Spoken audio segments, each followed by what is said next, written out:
नमस्कार साथियों, जय हिंद।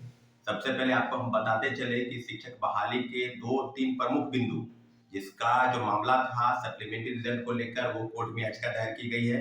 और कंप्यूटर साइंस के अभ्यर्थी जिनने अपील किया था कि पूरक परिणाम जारी होने चाहिए थे TRE-1 में, उस सारे मामलों की जानकारी आपको हम देते कि माननीय उच्च न्यायालय में जो ये मामला चल रहा है, उसको लेकर एक याचिका दायर की गई थी। तो उसके संदर्भ में एक पिटीशन फाइल हुआ था। तो जो आया है जजमेंट कि 4 सप्ताह के अंदर बीपीएससी और बिहार सरकार को जवाब देना है कि सीट खाली रहने के बावजूद भी उस पद को क्यों नहीं भरा गया। और दूसरी तरफ उर्दू के जो पद थे, जो 1 to 5 से लेकर 11-12 तक सभी पदों पर, खासकर 1 to 5 में सप्लीमेंट्री रिजल्ट को लेकर याचिका दायर की गई थी, उसका भी मामले का जजमेंट जो है वो आने वाला है। इसके बारे में भी आपको अपडेट कराएंगे। 1 to 5 में भी जो Satyam Kumar versus government of Bihar का मामला था, जिसको लेकर याचिका दायर की गई थी, उसके मामले में सुनवाई चल रही है।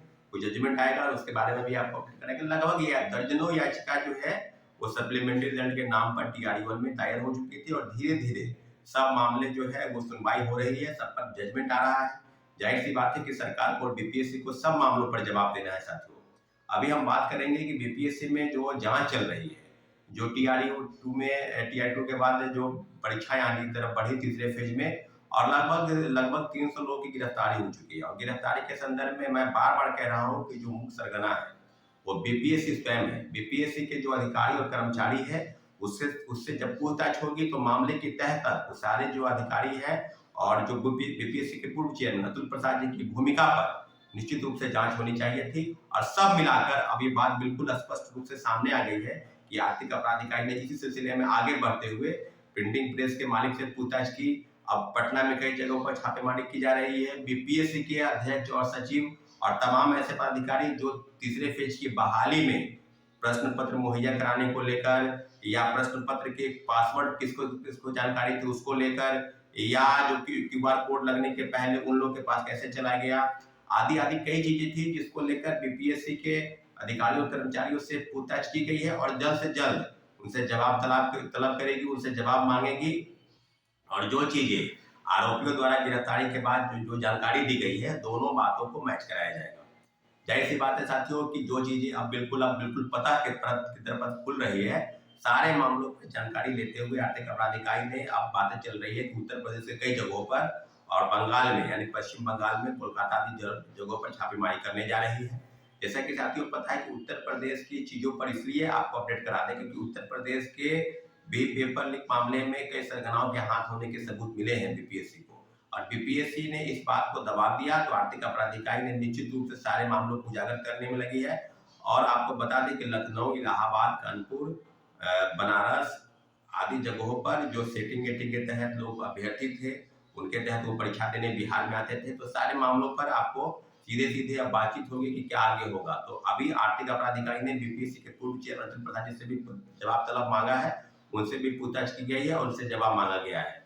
और रही बात कि इसके पहले आपको याद होगा कि इसके पहले बिहार सिपाही भर्ती पेपर लीक मामले में जो राज्य के पूर्व डीजीपी है और बिहार केंद्रीय चयन पर्षद के पूर्व चेयरमैन श्री एसके सिंघल को सिर्फ पद से हटाया गया था। आपको याद होगा कि इसके पहले के 23,500 पदों पर वैकेंसी आई थी। और जो पेपर लीक मामले को लेकर जो उनकी तरफ से बयान दिया जा रहा था, तो सारे मामलों पर अब तहकीकात की जा रही है और निश्चित रूप से सारे चीजें बिल्कुल स्पष्ट हो गई है कि क्या बीपीएससी और उससे उसके अलावा जितने भी संस्थाएं हैं और जितने भी एजेंसी है परीक्षा कंडक्ट कराने वाली, सारे मामलों पर क्या इसी तरह से लीपापोती होगी। क्योंकि आपको याद होगा इसके पहले 67वीं पेपर लीक हुआ, उसमें कई आरोपी की गिरफ्तारी हुई, लेकिन जो मुख्य सरगना है, कोई पिंटू यादव का नाम बता रहा था, कोई आईएएस रंजीत का नाम बता रहा था, कोई रंजीत रजक का नाम बता रहा था, परंतु जो मुख्य सरगना है वो भी अभी भी गिरफ्त से बाहर था।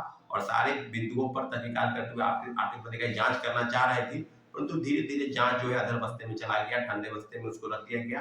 तो क्या बीपीएससी 67वीं की तरह ही इस तरह के जो शिक्षक बहाली के तीसरे फेज में पेपर लीक का जो कांड हुआ, उसमें कितनी कितनी लोगों की गिरफ्तारी हुई और क्या उसके मुख्य आरोपी है उस तक अगर आर्थिक अपराध इकाई नहीं जाएगी तो क्या इसी तरह से मामले को खत्म कर दिया जाएगा। जाहिर सी बात है, निश्चित रूप से हम सभी एकजुट हैं और निश्चित रूप से आने वाले समय में आर्थिक अपराध इकाई जिस प्रकार से काम कर रही है, बेहतर काम कर रही है।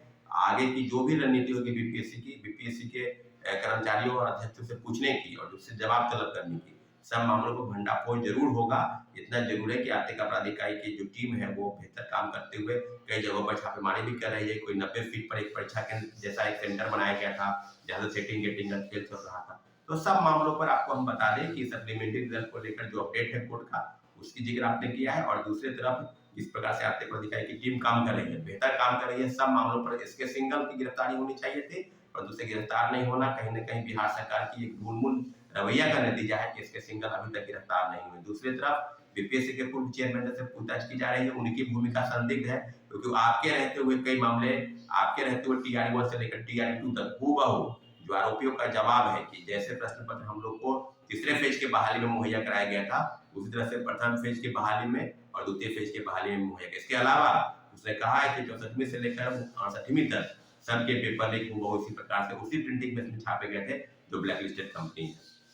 साथियों, अब कहने की जरूरत नहीं है, सारे मामलों पर से पर्दा उठ गया है, भंडाफोड़ हो चुका है। तीसरे पेज के बहाली को लेकर जिस तरह की चीजें सामने आई थी, सब मामलों पर अब स्पष्टीकरण बीपीएससी को देना है, राज्य सरकार को देना है। परंतु राज्य सरकार, महागठबंधन और अब एनडीए के जो तमाम बड़े नेता हैं या प्रवक्ता हैं, इस प्रकार से बयानबाजी कर रहे हैं, सिर्फ बयानबाजी कर रहे हैं, वो कुछ नहीं रहा है। लगातार आर्थिक अपराध इकाई की टीम जो काम कर रही है, उसी का नतीजा है।